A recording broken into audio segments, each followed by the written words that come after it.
कि आज जो है हम देखने जा रहे हैं कि अनेक शब्दों के लिए एक शब्द। आपके द्वितीय पीयूसी या द्वितीय उपाधि पूर्व प्रश्न पत्रिका में बहुत महत्वपूर्ण जो है एक सवाल जो पूछा जाता है वो ये है कि अनेक शब्दों के लिए एक शब्द लिखिएगा, जो कि 3 मार्क के लिए सवाल पूछा जाता है। एकदम आसान होगा अगर आपने जो पढ़ा ध्यान से सुनिएगा कि अनेक शब्दों के लिए एक शब्द। इसे बचपन से ही आप पढ़कर आ गए हैं, अंग्रेजी में जो है पढ़ चुके हैं, हाई स्कूल में हिंदी में जो है कि आपने पढ़ा होगा अनेक शब्दों के लिए एक शब्द। क्यों इसका इस्तेमाल किया जाता है, क्यों इसका प्रयोग किया जाता है? आप जानते होंगे कि जो बहुत ज्यादा जो बताने के बदले एक शब्द में जो बताने से बहुत कुछ लाभ होगा। एक तो जो है कि समय की बचत, समय को जो बचा सकते हैं, समय के अभाव को मिटा सकते हैं। और जब आप लिखने चले जाते हैं अगर स्थान की कमी हो तो स्थान की बचत भी होगी। लंबे लंबे वाक्य लिखने के बदले एक शब्द में आप लिख सकते हैं और कि इससे भाषा की सुंदरता भी बढ़ जाती है, भाषा के सौंदर्य बढ़ जाता है, भाषा की सुंदरता बढ़ जाती है। कि जैसे उदाहरण के लिए कहीं आप दूर की यात्रा के लिए चले जाते हैं, वहां के प्रदेश को, वहां के जो है एरिया को देखकर मंत्रमुग्ध हो जाते हैं। वहां आप उद्गार किया करते हैं कि ये प्रदेश कितना सुंदर है, यहाँ बार बार आने का मन करता है। तो इतने बड़े लंबे वाक्य को जो है आप एक शब्द में जो है बता सकते हैं। वो शब्द क्या है? दर्शनीय। दर्शनीय। उसी प्रकार और एक उदाहरण दिया जा सकता है। जैसे समझ लीजिएगा कि जो है आपके जो पड़ोसी या आपके कोई जो दोस्त हमेशा झगड़ता हो, तो आप बताएंगे कि जो कि मेरा दोस्त या मेरे पड़ोसी झगड़ते रहते हैं, बात बात पर झगड़ते रहते हैं। तो इस वाक्य को आप एक शब्द में जो है बता सकते हैं कि वो कौन सा जो है शब्द है? झगड़ालू। या कि और एक उदाहरण दिया जा सकता है, जैसे कि रावण के 10 चेहरे हैं, तो उसे एक शब्द में दशानन बताया जा सकता है। कि इसी प्रकार के जो है बहुत सारे उदाहरण दिए गए हैं। आपके वर्कबुक में लगभग 60 वाक्य है। इसके अलावा भी जो है परीक्षा में जो पूछा जा सकता है उसके लिए तैयार रखिएगा कि यहाँ जो कुछ वाक्य ऐसे हैं जिसके लिए एक शब्द में आपको जवाब देना होगा। उदाहरण के लिए कि पहला जो है बिना सोचे समझे किया जाने वाला विश्वास। आप उत्तर जानते हैं, अंधविश्वास। बिना सोचे समझे किया जाने वाला विश्वास अंधविश्वास। कि एक शब्द में अंधविश्वास होगा, आपको उत्तर में लिखना होगा अंधविश्वास।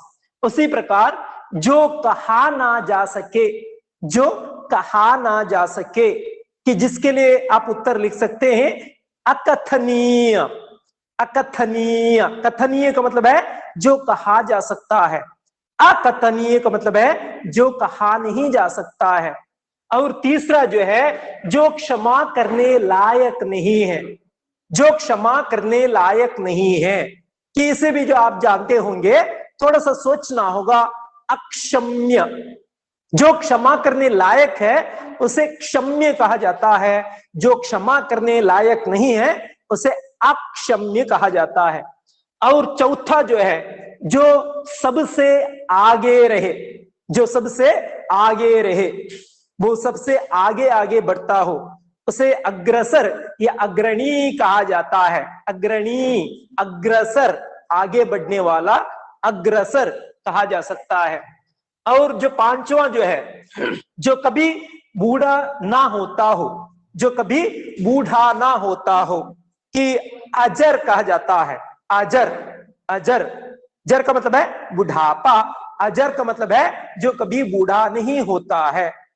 कि उसी प्रकार छठा जिसका शत्रु जन्मा ना हो, इसे और एक तरह और एक प्रकार कहा जा सकता है कि जिसका कोई शत्रु ना हो, जिसका कोई शत्रु जन्मा ना हो, कि उसे क्या कहा जा सकता है? अजात शत्रु, अजात शत्रु कहा जा सकता है। उसी प्रकार जो है कि सातवां, जिसे कोई जीता ना जा सके, जिससे कोई जीता ना जा सके, उसे कहा जा सकता है अजेय, अजेय कहा जा सकता है। और कि जो आठवां जो है, जो टाला ना जा सके या जिसे टाला ना जा सके, कि अटल, उसमें है टाला ना जा सके अटल, जो कि टलना या टालना बहुत मुश्किल होगा, उसे अटल कहा जाता है। और जो नौवां जो है, बहुत बढ़ा चढ़ाकर जो है कहना, बहुत बढ़ा चढ़ाकर कहना। कई लोग जो कि बहुत बड़ी चढ़ी जो बातें किया करते हैं, बड़ा चढ़ाकर जो है बोलते हैं, अतिशयोक्ति कहा जा सकता है, अतिशयोक्ति। कि उसी प्रकार जो है कि 10वां, जिसकी तुलना ना हो, जिसके जो कंपैरिजन ना हो, तुलना ना हो, उत्तर उसी में है अतुलनीय, अतुलनीय, अतुलनीय। और जो 11वां जो है, जिसकी थाह मापी ना जा सके, जिसकी थाह, थाह माने गहराई, थाह, कि जिसके मन को मापा नहीं जा सकता है, जिसके मन की गहराई को मापा नहीं जा सकता है, या जो पानी की गहराई को मापा नहीं जा सकता है, कि उसे थाह गहराई कहा जाता है। जिसकी थाह मापी ना जा सके, उसे अथाह, अथाह कहा जाता है। और कि 12वां, जो दिखाई ना देता हो, जो दिखाई ना देता हो, से 2 तरीके से उत्तर लिखा जा सकता है कि एक अदृश्य या अगोचर, इनविजिबल, अगोचर या अदृश्य। और जो कि 13वां जो है, जो नीचे की पंक्तियों में लिखा हो, जो नीचे की पंक्तियों में लिखा हो, निम्नलिखित। आपके क्वेश्चन पेपर में, प्रश्न पत्रिका में, कि जो कभी कभी इस प्रकार के सवाल पूछे जाते हैं, निम्नलिखित वाक्यों को शुद्ध कीजिए। निम्नलिखित वाक्यों में कि या निम्नलिखित प्रश्नों में 2 प्रश्नों का उत्तर लिखिएगा। कि इसे निम्नलिखित, अधोलिखित भी कहा जाता है, निम्नलिखित को अधोलिखित भी कहा जाता है, जो नीचे की पंक्तियों में लिखा हो। इसी प्रकार जो है कि जो ऊपर की पंक्तियों में लिखा हो, कभी कभी इस प्रकार भी जो सवाल पूछा जा सकता है, जिसके लिए आपको उत्तर लिखना होगा उपर्युक्त या उपरोक्ति, उपर्युक्त ठीक होगा। नेक्स्ट, कि जो कि 14वां जो है, जिसका कहीं अंत ना हो, अनंत कहा जा सकता है। और कि 15वां जो है, जो बिल्कुल ही पढ़ा लिखा ना हो, बिल्कुल ही पढ़ा लिखा ना हो, अनपढ़, अनपढ़ कहा जा सकता है। और 16वां, जिसके माता पिता ना हो, जिसके माता पिता ना हो, अनाथ, एकदम आसान है, अनाथ कहा जा सकता है। और 17वां जो है, जिसका आदि ना हो, अनादि। कि कभी कभी जो उत्तर उसी में है, आपको थोड़ा सा सोचना होगा। कुछ ही जो है कि समय में आप ज्यादा अंक जो पा सकते हैं इस प्रकार के सवालों में, जिसका आदि ना हो, अनादि। कि 18वां जो है, जो परीक्षा में उत्तीर्ण ना हो, अनुत्तीर्ण। आप बातचीत में इस प्रकार के शब्दों का इस्तेमाल किया करते हैं, अनुत्तीर्ण कहा जा सकता है। और 19वां जो है, नाक से बोला जाने वाला, नाक से बोला जाने वाला। कि जो है कि कौन सा शब्द है? अनुनासिक, अनुनासिक। और जो 20वां जो है, जिसकी उपमा ना हो, जिसकी उपमा ना हो, अनुपम,